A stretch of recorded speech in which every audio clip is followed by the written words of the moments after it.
આપણે અસ્વચ્છને જ જાણીએ, સ્વચ્છને જાણતા જ નથી. એવો સ્વચ્છત્વ ગુણ છે. એવો સ્વચ્છ છે કે ભાઈ તમે ગમે એટલું કાંઈ સાજું કરો, સારું કરો, પોતું કરી નાખો, ગમે કરો, પણ અશુદ્ધિ તો રહેવાની. પણ આત્મતત્વ એવી બાબત છે, મનને એને અશુદ્ધ કીધું, બુદ્ધિને અશુદ્ધ કીધી, ચિત્તને અશુદ્ધ કીધું. શુદ્ધ શું છે? તો કે ચૈતન્ય માત્ર જ શુદ્ધ વસ્તુ છે.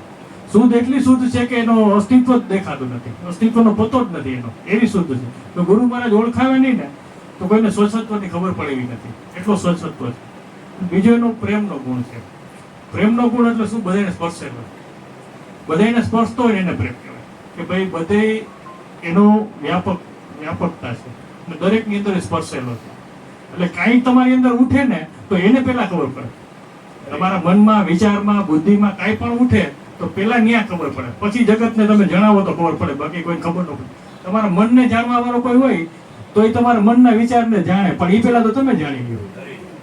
સૌ પ્રથમ આપણું શરીર જ્યાં આપણું અત્યારે હાજર છે, એ શરીરને આપણે જાણીએ છીએ કે આ શરીર અહીં બેઠું છે, તો એ જાણ પોતાને થાય છે.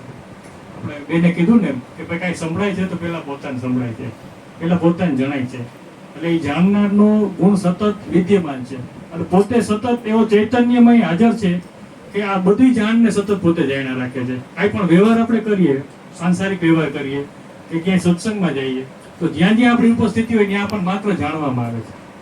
ત્યાં જઈને કે ભાઈ વ્યવહારમાં આપણને કંઈક જાણવામાં જ આવે છે. જ્યાં જઈને એમ ક્યાંય પણ જગ્યાએ જાય ને તો આપણો જાણ ગુણ સતત છે, કે એને જ્ઞાન ગુણ કીધો. એ જ્ઞાનનો અંદર પ્રકાશ કરે છે. સતત રીતે આ વસ્તુ ચાલુ છે, પણ સતત રીતે હાજરી રહેતી નથી. એ એક આપણે આપણી જે કાંઈ ગતિની આપણી જે ખામી છે ને એ છે કે આપણી ત્યાં હાજરી રહેતી નથી. નકર એનું જાણપણું, એનું ચૈતન્યપણું, એનું સ્વચ્છત્વપણું સતત હાજર છે. એના બધા ગુણ એક હારે હોય. એમાં ચૈતન્ય સત્તા છે એ સતત એક હાજરીની વસ્તુ છે, અને હાજરીને તમે અનુભવો તો જ છે. નકર તો વ્યવહાર ને આ બધું છે જ કે ભાઈ આ યાંત્રિક રીતે જીવન તો ચાલવાનું છે, પૂરું થઈ જવાનું, બધું થવાનું છે. પણ જો એને એ ચાલુ સંચાર દરમિયાન જો એને જાણી લેવામાં આવે તો જીવનની દરમિયાન એ જાગ્રત અવસ્થા, અને સતત છે જ બધામાં, નથી એવું નથી. પ્રાણી માત્રમાં છે પણ ત્યાં બોધ થાય એમ નથી.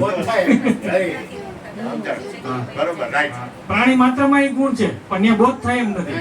ત્યાં બોધનો અવકાશ નથી. બોધનો અવકાશ મનુષ્ય શરીરમાં છે, એટલે એ વસ્તુને જગાડી શકે છે, જાણી શકે છે.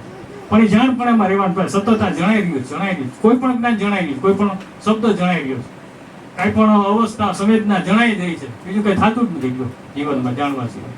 માત્ર થોડો સદગુરુ મહારાજ.